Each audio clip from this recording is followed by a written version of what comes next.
Boa noite a todos, desejo que todos estejam bem. Nós vamos ver hoje o capítulo 9 do livro Voltei. Esse livro foi ditado pelo espírito Irmão Jacob e psicografado por Francisco Cândido Xavier. Então, estamos no nono capítulo, Esclarecimentos. Acordando no estranho torpor em que me afundara, não conseguiria dizer quanto tempo repousei. Não classificava por sono comum o estado diferente em que permanecer imobilizado. Tratava-se de um repouso desconhecido. Meu corpo espiritual jazia prostrado no leito acolhedor, contudo achava-me numa atmosfera reveladora e surpreendente. As imagens não vagueavam imprecisas à feição do que acontece no sonho, em que a pessoa, findo o sonho, é incapaz de qualquer consulta aos registros da memória. Ali, os quadros que se haviam sucedido, claros e firmes, demoravam-me amplamente marcados em minha recordação. Vi-me, em criança, na terra em que nasci e recapitulei a peregrinação do velho mundo para a América, com uma riqueza de particularidades que me espantava, como se fossem acontecimentos da véspera. Revi, naquela maravilhosa e inexplicável digressão da mente, afetos preciosos e abracei meus pais, viajando através de lugares desconhecidos. Então, vemos que os sonhos dos desencarnados têm uma certa diferença dos de encarnados. É uma vivência clara e nítida. O Sr. Jacob relata a nitidez do seu sonho, recorda sua trajetória na última encarnação, com nitidez e detalhes significativos. Assim aconteceu também com André Luiz, né? Semelhante ao sonho do Sr. Jacob. As condições do sonho são semelhantes. Então, são reais também esses dois sonhos, né? No livro Nosso Lar, capítulo 36, né? André Luiz estava trabalhando muito e o amigo arrumou um apartamento para ele, de repouso para ele. E logo dormiu e se viu em uma embarcação e alguém o levava. A embarcação parecia estar subindo até chegar ao porto para a felicidade dele, a mãe o esperava. Ele vai ao encontro dela e vão caminhando e conversando no bosque, onde havia flores perfumadas, coloridas e até emitiam luz. Depois de conversarem, a mãe o tomou nos braços e o acariciou. Ele adormeceu e, ao despertar, se viu novamente na câmara de retificação, sentindo vigorosas sensações de alegria. Então, vemos que esses dois exemplos dos sonhos na espiritualidade, esses sonhos foram, de fato, vivências nítidas, né? E uma recordação bem clara, né? Deixa uma marca registrada bem profunda, né? O próximo item é reanimado. Ao despertar, reencontrei o irmão Andrade junto de mim. Creio ter-me-ia ele aplicado recursos fluídicos para que se me revigorassem as energias.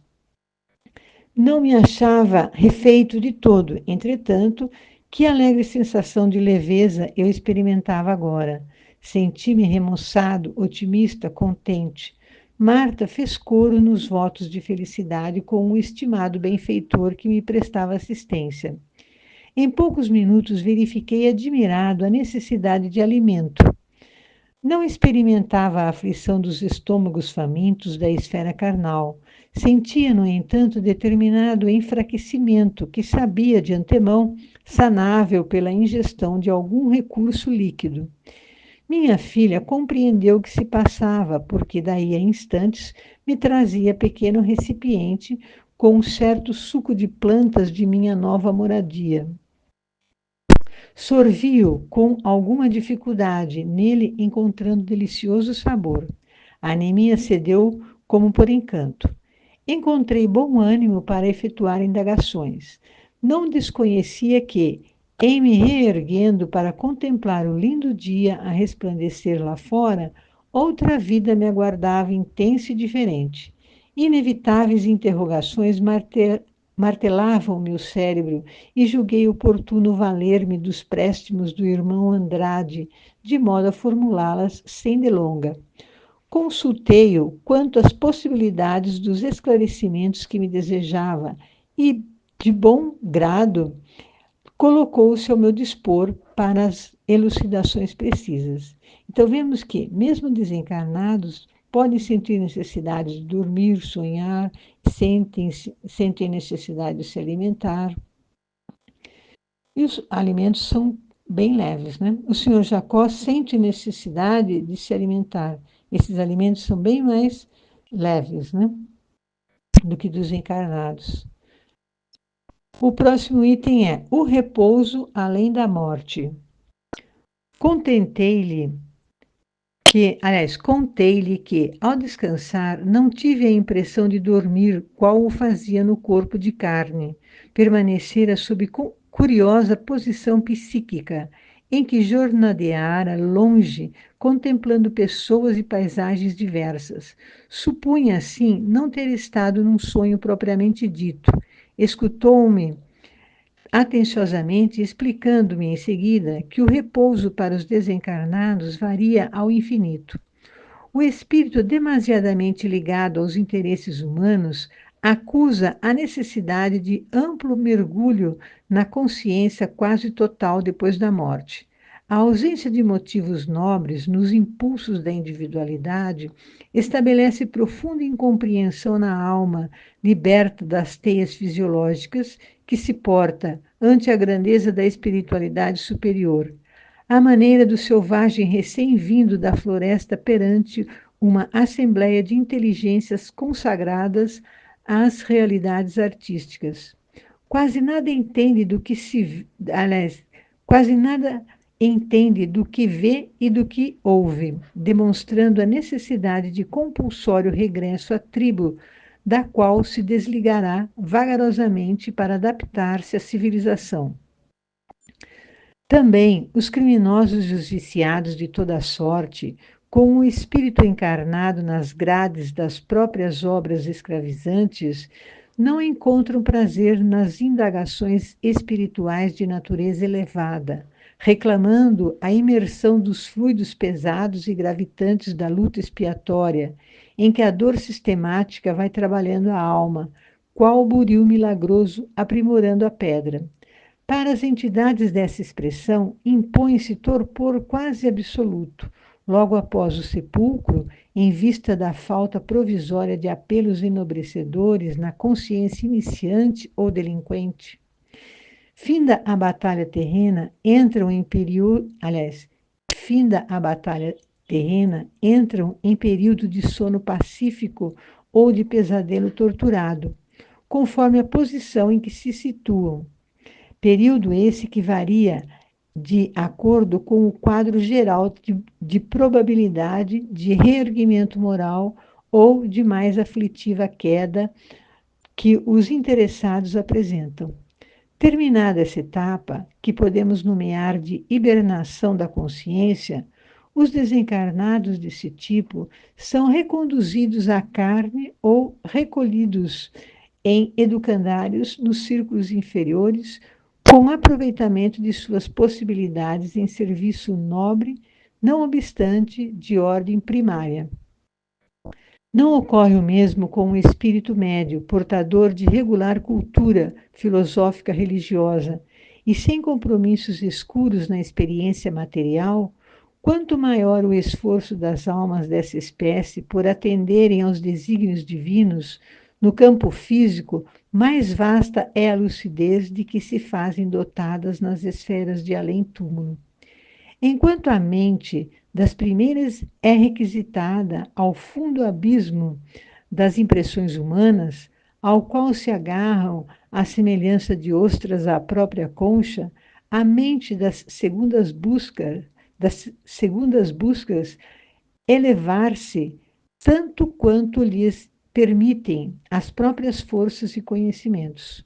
O descanso, pois, além da morte, para as criaturas de condição mais elevada, deixa assim de ser imersão mental nas zonas obscuras do mundo, para ser voo de acesso aos domínios superiores da vida. Então, o senhor Jacob sonha como se estivesse vivenciando o sonho. Estava realmente vivenciando o sonho, né? Mas era sonho. O irmão Andrade explica que o repouso dos desencarnados varia muito. Criminosos e aqueles que têm algum tipo de vício não se preocupam em pensar na vida eterna, não se interessam em saber quem criou o universo, afinal, estão presos, escravizados aos seus pensamentos e suas ações. Não sentem interesse em conhecer o universo, pois estão escravizados às suas próprias ações. Eles imergem em fluidos pesados e ficam gravitando na luta expiatória, e então a dor começa a surgir. Porém, há espíritos que apresentam certa bagagem de conhecimento filosófico religioso e não cometem erros graves na encarnação. Estes, na medida em que procuram conhecer e seguir os ensinamentos do Cristo, terão mais compreensão da vida no plano espiritual e sabem como viver melhor.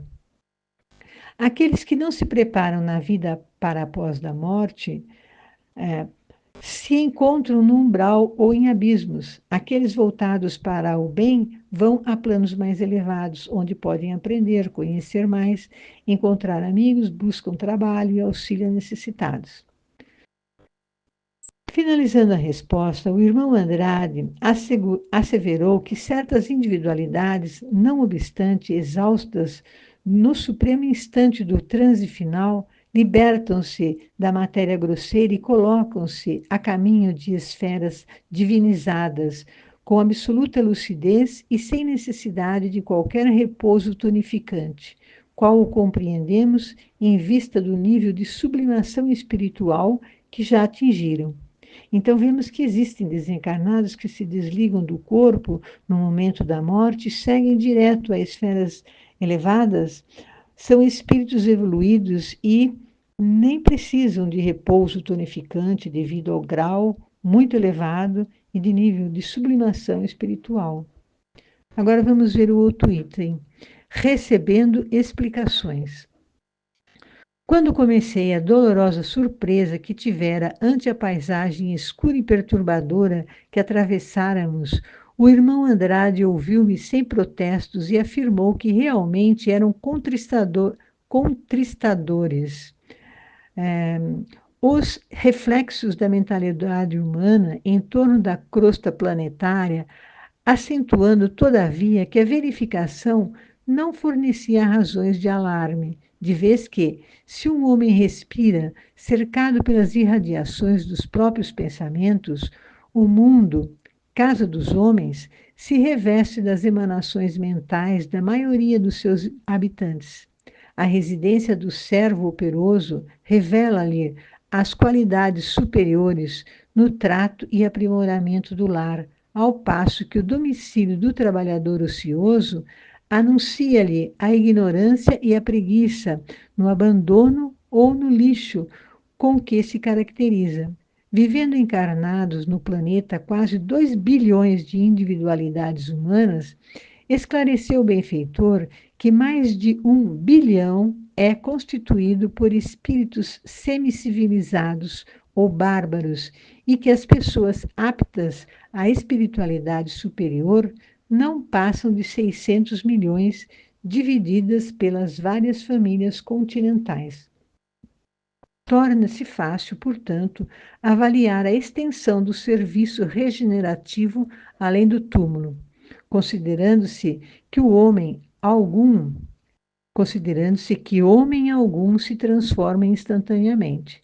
Compreensíveis desse modo, se tornam as sombras que rodeiam a moradia da mente encarnada e as extensas organizações socorristas em que copioso número de missionários abnegados exercitam o amor e a renúncia, a piedade e a tolerância entre milhões de espíritos de baixa condição, à espera dos benefícios da lei reencarnacionista ou em aprendizado de virtudes rudimentares.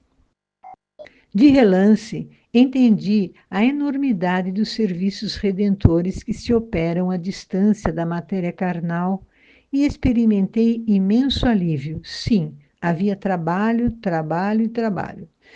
Meditando, reconheci que perdera tempo na terra, mas algum lugar da vida nova me reservaria serviço salvador. Quanto com reconforto em semelhante perspectiva. Pedi logo após ao amigo que me elucidava esclarecimentos quanto à volitação. Volitação seria como andar no espaço, né? Flutuar, dirigir-se no espaço. Né? Se o nosso grupo conseguira manter-se acima da substância inferior, flutuando na direção do alto, por que não pudéramos sobrevoar o abismo sem utilizar a ponte iluminada? Ele está se referindo ao momento em que ele e o grupo estavam indo para a colônia em que ele está agora. Afável, o irmão Andrade explicou que o feito seria perfeitamente cabível se o grupo estivesse integrado apenas por entidades adestradas na vida espiritual, com as faculdades de volitação plenamente desenvolvidas, acentuando, porém, que a maioria dos recém-desencarnados que nos acompanhavam longe estavam de ampliar as próprias possibilidades nesse terreno, pela densidade das paixões, embora sublimáveis, de que eram portadores. Em tais condições de desequilíbrio, seriam facilmente atraídos pelas forças temíveis das trevas, com náufragos que desconhecem a arte de natação. Em vista disso, com Bezerra à frente e utilizando as energias de vários companheiros, estabelecera-se determinada média de força volitante para todos os necessitados, que se amparavam aos irmãos mais aptos, fenômeno este que se assemelha ao da distribuição das energias valiosas, mas limitadas de um dínamo elétrico. E na vida livre, concluiu o benfeitor paciente, o magnetismo pessoal divino, humano ou perverso, é uma fonte geratriz das mais importantes nas expressões do bem e do mal. Agora vamos ao próximo item, o problema do esquecimento. Quando o benfeitor terminou, indaguei então acerca do meu próprio estado íntimo. Já que findara a minha existência no veículo de carne, por que não reentrar na posse do passado? Por que razão não lembrava o período anterior ao meu retorno à carne? Por que me surpreendia ante os espetáculos da vida livre, se da vida livre me ausentara um dia a fim de reencarnar-me? Não seria a morte simples regresso da alma no pátrio lar? Em que causas se me enraizara o esquecimento? O irmão Andrade ouviu-me sereno e informou que a reencarnação e a desencarnação constituem vigorosos e renovadores choques para o ser e que se, em alguns casos, era possível o reajustamento imediato da memória, quando a criatura já atingiu significado grau de elevação, na maior parte das vezes, a reabsorção das reminiscências se verifica muito vagarosa e gradualmente, evitando-se perturbações destrutivas. Aqui eles estão falando sobre reencarnação, recordar, melhor dizendo, recordar as recordações, né? Então, não é muito bom, né? A pessoa tem que estar preparada para recordar determinadas reencarnações, né? Porque não sabemos as coisas que nós fizemos em outras encarnações, bem mais anteriores a essa, né? Então, certamente, nós éramos já mais primitivos do que hoje, né? E, então, seria difícil para a pessoa ver o que fez de errado em determinadas encarnações, né? Continuando a leitura. Podemos simbolizar a mente numa casa suscetível de povoar-se com valores legítimos ou transitórios, quando não seja atulhada de inutilidades e viciações, alimentando-se na crosta da terra com muitas ideias e paixões não perduráveis, aproveitadas pelo espírito apenas por material didático, a não ser em processo expiatório, para esvaziar-se do mal ou da ilusão. Não lhe é possível o mergulho indiscriminado no pretérito, medida essa que lhe seria ruinosa, mormente na ocasião em que se desenfaixa do corpo denso de carne. Aqui ele fez uma comparação, né? A mente com a casa. Podemos entulhar a mente como há quem entulhe a própria casa com objetos, né, que ninguém usa. Então, já pensou em acumular coisas desnecessárias, negativas para a mente? Para que viver lamentando algo que já passou há muito tempo, né? E também, se temos algo a resgatar de outros tempos, haverá a hora certa para isso. Continuando a leitura. Explicou que alguns companheiros usam excitações e processos magnéticos para adquirirem a lembrança avançada no tempo. No entanto, de acordo com a própria experiência, aconselhava a submissão aos recursos da natureza, de modo a retomarmos o pretérito com vagar, sem alterações de consequências deploráveis, até que, um dia, plenamente iluminados, possamos conquistar a memória integral dos círculos divinos. E assim nós encerramos este capítulo de hoje, né? Mas para finalizar, eu vou ler uma poesia do livro A Vida Conta, editado pelo Espírito Maria Dolores e psicografado por Francisco Cândido Xavier. E tem a mensagem intitulada Na Grande Escola. Por vezes, alma querida, recolhes-te ao desalento, como quem traz fogo lento no imo do coração. Não te detenhas, no entanto, trabalha, medita e escuta. Não há vitória sem luta nas sendas de elevação.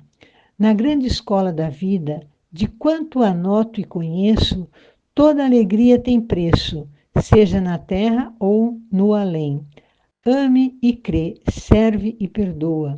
A dor que se desafia é bênção de cada dia, degrau de ascensão ao bem. Não te lastimes, trabalha, fita o próprio mundo em torno. O trigo morre ao forno para ser pão e servir. A argila desaparece sob tensão desumana, fazendo-se porcelana, enriquecendo por vir. Assim também, tempo afora, ajuda, apoia, esclarece, acende a chama da prece e segue à frente, alma irmã. Por mais triste seja a noite que envolve a caminhada, nas luzes da madrugada, o dia volta amanhã. E assim, então, finalizamos nossas reflexões de hoje. Espero que seja bem significativa para a nossa vida. Tenhamos uma boa semana.